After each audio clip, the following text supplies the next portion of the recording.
Judges 7:2 says, "The Lord said to Gideon, the people who are with you are too many for me to give Midian into their hands, for Israel then become boastful, saying, my own power has delivered me."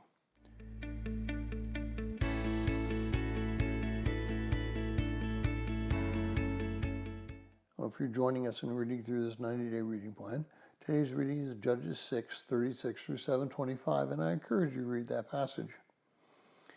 Well, I apologize in advance for the Aggie joke.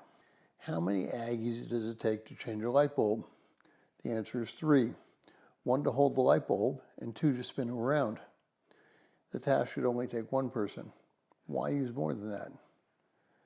This is exactly what God told Gideon when he was about to go into battle. If you take too many people, it is they who will think that they have accomplished the task. It doesn't take 1 million men to do a simple task. It simply takes the right men to accomplish the job.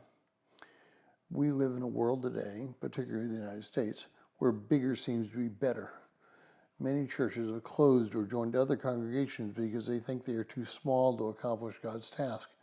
They think they have to compete with mega churches or the people will not be satisfied. This simply is not true. Now, I will certainly be the first to admit that the choir at First Baptist Dallas sounds a lot different with the choir that only has 20 members.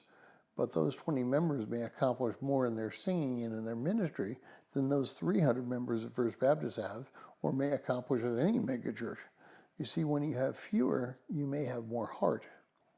Now, there will always be people who seek the larger churches, and they may be justified in their desire. The Bible study classes which they attend may be the exact ones that meet their needs, but they must also remember that they have a responsibility to tell others about Christ, and it doesn't take 50 people to witness to 1 person. I've served in several large churches and in several small churches. I've experienced the wonder of a large church, but I have also been changed by the power of a small church. The chapel in which my wife and I attended while in the military at Schweinfurt, West Germany, produced a higher percentage of men and women who went into full-time Christian work than any other church which I've ever attended.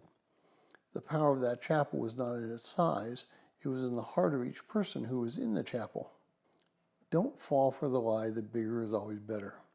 Bigger may be flashier, it may be louder, but many times smaller gets the job done.